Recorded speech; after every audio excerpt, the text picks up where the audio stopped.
બનાસકાંઠા ભાભર તાલુકાના કપૂરપુર ગામના સસ્તા અનાજની દુકાન ગામથી અંદાજે 2 કિલોમીટર દૂર ખેતર વિસ્તારમાં હોવાથી ગામજનોને ભારે હાલાકીનો સામનો કરવો પડી રહ્યો છે। બનાસકાંઠાના ભાભર તાલુકાના કપૂરપુર ગામમાં જાહેર વિતરણ પ્રણાલી હેઠળની સસ્તા અનાજની દુકાન છેલ્લા ઘણા વર્ષોથી ગામથી અંદાજે 2 કિલોમીટર દૂર થરા રોડ પર આવેલ ખેતર વિસ્તારમાં કાર્યરત હોવાથી ગ્રામજનોને ભારે હાલાકીનો સામનો કરવો પડી રહ્યો છે। ખાસ કરીને વૃદ્ધો, મહિલાઓ, દિવ્યાંગો અને ગરીબ પરિવારોને દર મહિને અનાજ લેવા લાંબુ અંતર કાપવું પડે છે।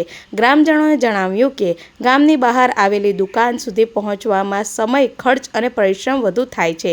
તેમણે જિલ્લા વહીવટી તંત્રને દુકાનને ગામની અંદર અથવા નજીક સ્થળાંતર કરવાની માંગ કરી છે, જેથી તમામ લાભાર્થીઓને સરળતાથી સરકારી અનાજ મળી શકે। મારું નામ પૂરું બોલું, મારું નામ રાઠોડ સુરતસિંહ દેવીસિંહ છે। હું કપૂરપુરનો રહેવાસી છું।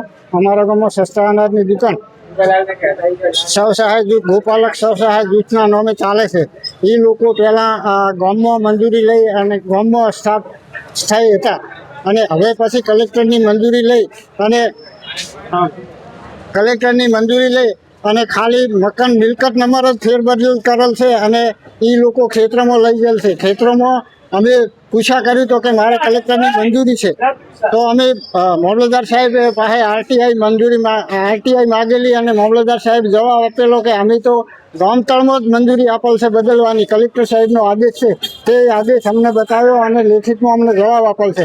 અમે અત્યારે હાલ કલેક્ટર સાહેબને બીજી મને જવાબ મળતા કલેક્ટર સાહેબને, પ્રાંત સાહેબને અને મામલતદાર સાહેબને રજૂઆત કરેલ છે।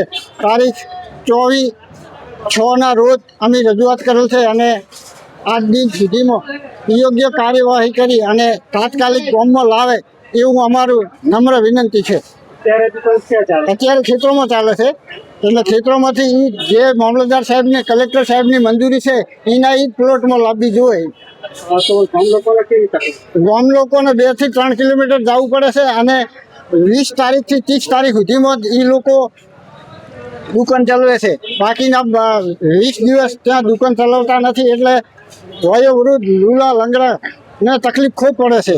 તો ગામમાં લાવવા અમારી નમ્ર વિનંતી છે કલેક્ટર સાહેબ, પ્રાંત સાહેબ અને મામલતદાર સાહેબ શ્રીને। હા, મારું નામ રાઠોડ સુરતસિંહ દેવીસિંહ છે। હું કપૂરપુરનો રહેવાસી છું। વિડીયો જર્નાલિસ્ટ સિદ્ધાર્થ ઠાકોર સાથે સત્યા ટીવી ન્યૂઝ, બનાસકાંઠા।